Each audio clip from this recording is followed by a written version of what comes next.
She whispered to her mom, "I'm going to take half his business in the divorce." While I was loading groceries in the car, I came back for the last bag and heard through the open window. I drove straight to my lawyer. When she filed papers, she found out I'd already protected everything. I, 34 male, and my wife Nicole, 32, were together 8 years, married for 5. We met at a friend's party. She was the one who made everyone laugh and remembered everyone's names. I fell hard. We had the kind of relationship people envied, or so I thought. Quick background, I started my business before we met. Nothing fancy, a digital marketing agency. Started in my apartment, eating ramen for months. By the time we married, I had 12 employees and decent revenue. Nicole worked in HR at a tech company. Good salary, but she always talked about wanting to build something together. The cracks started showing last year. She'd make comments about my business partner, Scott. "Why does Scott get 30% when I'm the one supporting you at home?" Thing is, Scott invested $50 when we were nothing. Nicole came into my life when we were already profitable. Then came the grocery store incident. Last month, Sunday afternoon, we're at Whole Foods, normal routine. I'm loading bags in the trunk while she sits in the passenger seat on the phone with her mom. Windows down because it's nice out. I go back for the last bag. That's when I hear it. "Mom, I'm telling you, the lawyer said I can get half of everything. The business, the house, even his retirement." "Yeah, I know. No, he has no idea. I've been moving money around for months. Once I file, he'll be blindsided." My hands went numb. I stood there holding organic bananas like an idiot while my wife planned my financial execution. She laughed. Actually laughed. "He's so trusting. Still thinks I'm looking for jobs. I've been documenting everything. Every late night he works, every weekend, building my case." I put the bananas in the trunk, closed it quiet as possible, got in the car. "Everything okay?" she asked, hanging up. "Your mom good?" "She's great." Big smile. Kissed my cheek. I drove home in silence while she scrolled Instagram, occasionally showing me reels of puppies. My mind was racing, but I kept my face neutral. Harder than you'd think. That night, she made my favorite dinner. Salmon, asparagus, the works. Kept touching my arm, asking about my day. I wanted to scream. Instead, I complimented her cooking and loaded the dishwasher. Monday morning, she left for work at 8 a.m. I called in sick and drove straight to my lawyer, Steven. Old college friend, handles all my business stuff. "I need to know my options," I said after laying it all out. He pulled up our files. "Okay, this is bad, but maybe not as bad as you think. California is a community property state. No joke. But remember about 3 years ago when we restructured the business into a holding company? I vaguely recalled a mountain of paperwork. What about it?" At the time, Nicole was pushing hard for equity. "I told you that because the business was established pre-marriage, it's separate property, but the increase in value during the marriage could be argued as community property. To protect against that, and to shield you both from liability, we drafted that post-nuptial agreement." The memory clicked into place. Steven had framed it to Nicole as a protective measure for her, shielding her personal assets from any potential business debts or lawsuits. "She signed it," I said, a wave of relief washing over me. "She signed it," Steven confirmed. "The post-nup explicitly states that the business and all its assets, including all future growth, remain your sole and separate property." She got a clear explanation from her own lawyer before she signed. She can't touch the business. So the holding company and the post-nup. They create an iron wall. She gets nothing from the business. The house is a different story. Bought during the marriage. That's community property. Your personal savings, anything earned and saved during the marriage too. I spent the next 3 hours going through everything. Steven called in his firm's top divorce specialist. We mapped out exactly what she could and couldn't touch. The business and its equity? Protected. The house? She'd get half the equity. Joint savings? A 50-50 split. What about her moving money around? I asked. Document everything. We need statements. If she's hiding assets, that's dissipation of community assets. It's fraud, and we can use it against her. I went home and played normal husband for 2 weeks. Hardest performance of my life. Meanwhile, I froze my credit, opened a new personal account she didn't know about, moved my important documents and the signed post-nup to a safe deposit box. Installed security cameras, for the house security, of course. Started documenting everything. Found some interesting stuff. She'd opened 3 credit cards in her name. Maxed them out on designer clothes and what looked like retainers for lawyers. Also confirmed she hadn't been to work in 3 weeks. Her LinkedIn showed she'd begun a new chapter as an independent consultant. That new chapter apparently involved Brandon Gary, her high school ex who supposedly sold his startup for a fortune. Found that out when she left her iPad logged into messages. I took photos of their conversations. 2 weeks of pretending. 2 weeks of I love yous, and her asking when we were going to start trying for kids. That last one really got me. Kids, while planning my financial ruin? Then she made her move. Came home one day, sat me down all serious. "We need to talk," she said. "I don't think this is working anymore." I played dumb. "What do you mean? Did something happen?" "I've been unhappy for a while. You're always working. We've grown apart. I think we need to consider some time apart." "Okay," I said. "Let's try counseling." Her face twitched, not the response she expected. We went to 2 sessions. She spent both talking about how unsupported she felt. The therapist suggested scheduling quality time. Nicole looked like she wanted to throw a chair. After the 2nd session, she dropped the act. "This isn't working. I want a divorce." "Okay," I said. "If that's what you want, we can do this amicably," she said smoothly. "No lawyers, just split it all down the middle." "Sure, but I'll have Steven look over anything before I sign. Just business sense." Her jaw tightened. "You don't trust me? It's just a formality, Nicole. You understand." A month later, after her lawyer sent the initial filings, the fun began. The process wasn't quick. It was a slog of paperwork and waiting periods. Her lawyer's demands finally came. 50% of the business, the house, alimony, claiming she'd put her career ambitions on hold for me, my car, 70% of all liquid assets. Steven laughed when he saw it. "Ambitious, let me respond." His response was a professional, devastating work of art. A copy of the signed postnuptial agreement, highlighting the clause about the business being separate property. Agreement to a 50-50 split of the house equity, pending appraisal. A rejection of alimony, with proof of her continuous employment and salary. Proof the car was a business asset, purchased through the holding company. A simple counter of 50% of community property accounts only. Her lawyer came back aggressively, threatening to contest the postnup, claiming duress. "Let them," Steven said. "Discovery goes both ways. Time to show our hand." That's when we submitted our evidence. The statements for her 3 hidden credit cards. Proof of the 3 weeks of job abandonment. Screenshots of her messages with Brandon about waiting until the divorce was final. Bank records, showing she'd moved $47,000 from our joint account to a new one in her name. Her own LinkedIn posts about her new venture, dated while she was supposedly too depressed about our marriage to work. Her lawyer went quiet for 2 weeks. The next offer was a complete capitulation. She wanted to walk away with what was in her accounts and her personal items. "Counter," I told Steven. "She gets 50% of the house equity, she gets her personal property, and she gets 50% of the joint savings as of the date of separation, minus the $47 she already transferred." She had no choice but to take it. The alternative was a court battle where her fraud would be exposed, and she'd likely be on the hook for my legal fees. The day she moved out was surreal. She tried one last manipulation. "We could have worked this out if you'd just been reasonable," she said. "We could have, if you hadn't planned to ambush me." She stopped.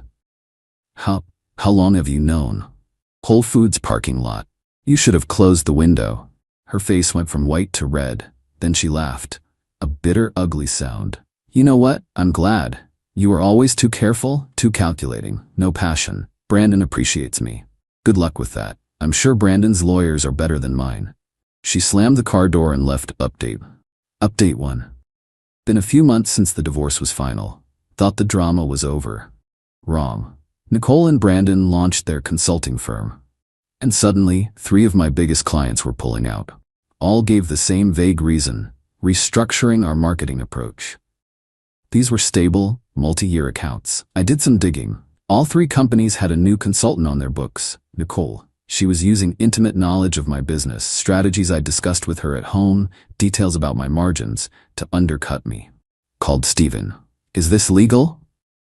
It's a gray area called tortious interference, he said.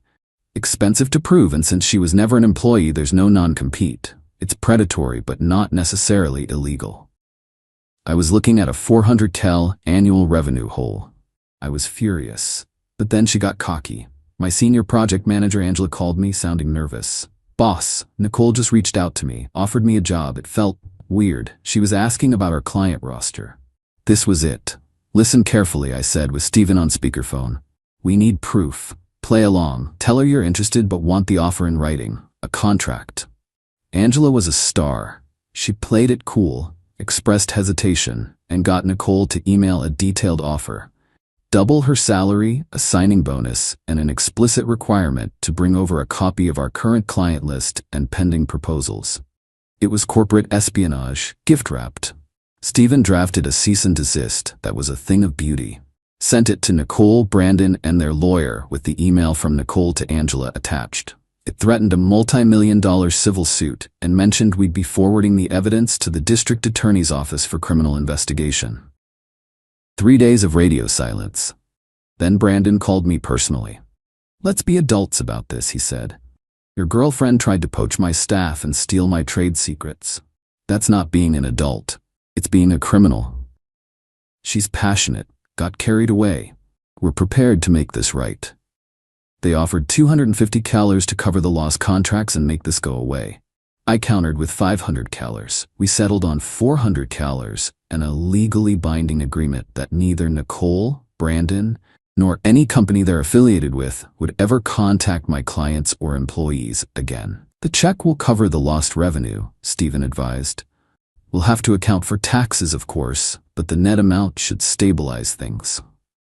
Best part? Scott, my partner, had been planning his exit to start his own venture. The settlement gave me the perfect cash infusion to buy out his 30% stake. Now I own 100% of my company. Nicole's social media turned into a fire hose of inspirational quotes. Rising from the ashes, new beginnings. Stephen did some digging after the settlement. Turns out Brandon's startup sale was mostly smoke and mirrors, and his own divorce had been a war zone. This was his pattern. I'm rebuilding. The hit was real, but word gets around. Handling it professionally earned me some respect. I even partnered on a few projects with competitors who were impressed I'd fought back and won. Still hurts. 8 years is a long time. Therapy helps. The house feels empty. I think I'll sell it. Too many ghosts. Update 2? It's been 6 months. Business is up 20% from before the drama. I've hired 3 new people. Things were finally feeling normal. Then last Tuesday, my receptionist buzzes. There's a Nicole here to see you. My stomach turned to ice. Tell her I'm unavailable and to leave the premises. She says she'll wait. I checked the security feed. It was her, but she looked rough. Wrinkled designer clothes, no makeup, hair a mess. I went down to the lobby. You have to leave, I said, keeping my voice low. You're violating the agreement. Please, she whispered, tears in her eyes. 5 minutes. It's not about business. I need help. Against my better judgment, I took her to a small conference room. I left the door open. Angela was right outside. She started sobbing. Not the manipulative tears from before. This was ugly, desperate crying. Brandon left me, she choked out. He cleaned out the business accounts. He said I committed fraud against him by not delivering the clients I promised. His lawyers are threatening me. I just stared. I know I don't deserve it. I know what I did was awful, but I'm scared. I have nowhere to go. My mom won't talk to me. Our old friends won't take my calls. I just need a loan, to get a lawyer, to get back on my feet. You want me to pay for a lawyer to fight the guy you conspired with to ruin me? I was stupid. He made it all sound so easy. He coached me on what to do, what to say. He said you'd just roll over. No. Hope died in her eyes. It was replaced by something else. Something ugly. You have that 400 Cali. That's my money. I earned that settlement. There was the Nicole I knew. That money was for damages you caused. You earned nothing. You destroyed everything. I gave you 8 years, she screamed. And you got half the equity in our home and half our savings. We're done. I stood to leave. She grabbed my arm. I'll go to the press. I'll tell them you were emotionally abusive, that you planned this whole thing to leave me destitute. I will destroy your reputation. I pulled out my phone and hit record. Say that again. loudly, for the camera. She let go, her face crumbling. I didn't. You did. And this is why I will never help you. You haven't changed. Security escorted her out, screaming that I had ruined her life. Her mom called me a week later. Apologized for everything. She confirmed she'd cut Nicole off. I raised her to be better than this, she cried. I don't know who she is anymore. Update 3. Last update, I promise, this one is the real ending. 3 weeks after Nicole's scene at my office, I get a call from an investigator with the DA's Economic Crimes Unit, a woman named Brenda Ruth. We need to talk about Brandon Gary, she said. We understand he and your ex-wife attempted to interfere with your business. My heart pounded. What's this about? Mr. Gary has been on our radar for some time. We've been building a case against him for serial fraud. His MO is to find individuals in contentious divorces, coach them on how to hide and seize assets, and then when the divorce is final, he steals the settlement money from them under the guise of a joint business venture. Your ex-wife, Miss Scott, appears to be his latest victim. I actually laughed. She's not a victim. She was his co-conspirator. Legally, she can be both. We have bank records. She received approximately $340,000 from the sale of your home and her share of savings. She transferred all of it to Brandon for startup capital. He promised her 50% of a company that barely existed and had no other funds. He cleaned her out. The irony was so thick you could choke on it. We need your testimony, the investigator continued. Your story and the evidence you have helps us establish his pattern of criminal behavior. It's crucial for the case against him. What's in it for me? The satisfaction of putting a predator behind bars, and the public record will reflect what he and your ex-wife tried to do. I testified. I gave them everything. The Whole Foods recording on my phone, the story of the post-nup, the email from Nicole to Angela, all of it. Brandon was arrested 2 months ago. The $30 million startup sale was a lie. He was a house of cards, funding each con with money from the last victim. Nicole was compelled to testify against him. I watched her on the stand, admitting under oath to everything she did to me, all while trying to paint herself as Brandon's naive victim. The prosecutor had a field day. So, Miss Scott, you first committed fraud against your husband in the hopes of illegally seizing his assets? Yes. And only when your co-conspirator defrauded you did you decide that fraud was wrong? Yes. Brandon Gary got 8 years, third strike. Here's the kicker. As a documented victim of his fraud, Nicole was entitled to restitution. After the court seized and liquidated Brandon's remaining assets, you know how much she got back? $1,200. She lost $340,000 and got back the price of a decent dinner for 2. She called me one last time. From a blocked number. Her voice was hollow. I hope you're happy. I'm not happy, Nicole. I'm not anything about you anymore. I'm just done. I did love you once, she whispered, before all this. Maybe? But you loved the idea of his money more. I just wanted to be secure. You were secure. You had a husband who loved you, a beautiful home, a great life. You threw it away chasing a shortcut. There was a long silence. I'm moving back to Ohio. My mom agreed to let me stay for a while. I wish you luck. Justin? If I hadn't listened to him, would we have made it?